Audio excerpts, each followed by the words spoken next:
Nynaeve was pretty explosive in this episode. Look, you were getting that, or you were getting this. So I guess we're just adapting the Spark Notes edition of The Wheel of Time. It's just a joke. Relax. Everybody, calm down. Calm down. Just a joke. Look, either way, you were getting a bad joke to start off the video. That's just what it is. Now, episode 4 was the best episode of the season.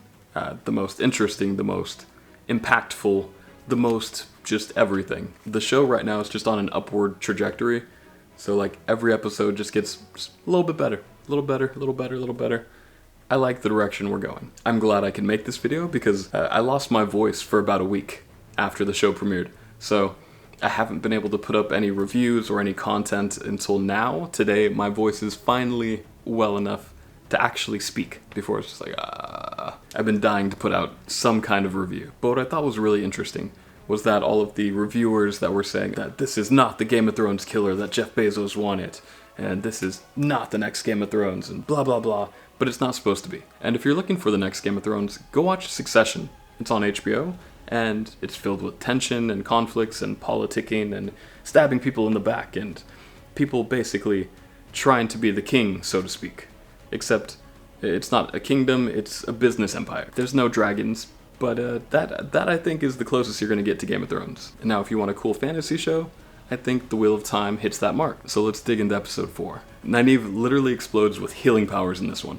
I was blown away, and that part, it gave me chills. I was shocked, on top of being shocked from the previous moment right before that.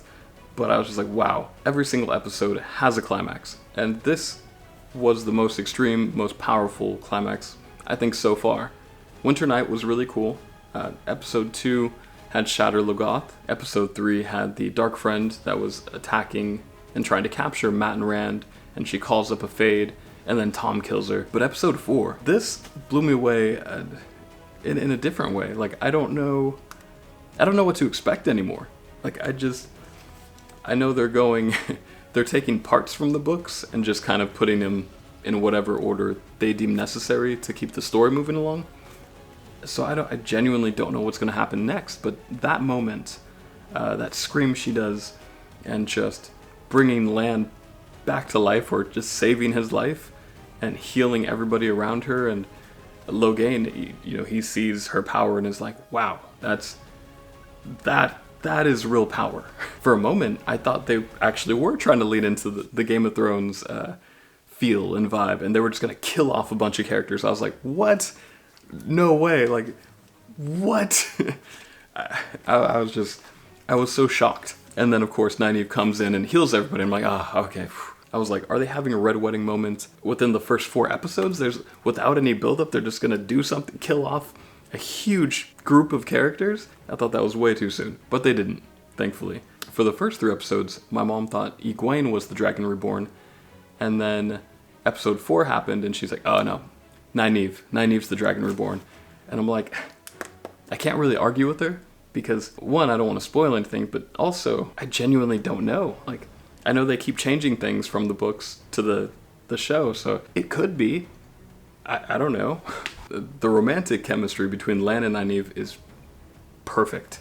It's great. It jumps off the screen. They don't even need to say much. You could just have Lan and Nynaeve in the same scene together. That entire storyline where they were at the Aes Sedai Camp was non-stop tension, was non-stop good and interesting moments. That was the best storyline of this episode, for sure. Now over in the world of Matt and Rand and Thom, Matt is sick.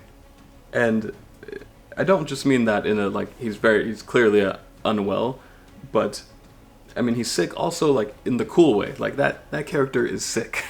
I like him. At this point, he's my favorite character in the show. Barney Harris has completely won me over with his portrayal of Matt. The chemistry he has with Thom, the chemistry he has with Rand. I love that little moment where Rand kind of rolls over in the middle of the night and is like, hey man, I'm here.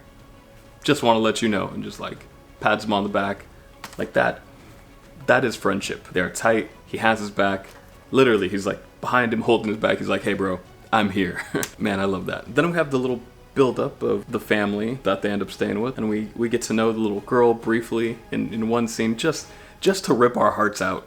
a little later in the same episode. The whole family gets murdered by the Fade. And then you see Matt. I know people who haven't read the books are going to be like, oh, did he kill that entire family? And the show tries to pump fake you into believing that Matt has killed the family, but you know, it's not him. And he's pointing his dagger at the Fade. And he's like, I see you. And so it's like, was the Fade hiding from him? Was the Fade scared of Matt and his dagger and all his bad energy? And then, of course, Matt and Rand leave, and Thom faces off with the Fade. I haven't got to talk about Thom much because my voice has been gone for the last week, so I didn't review episode 3.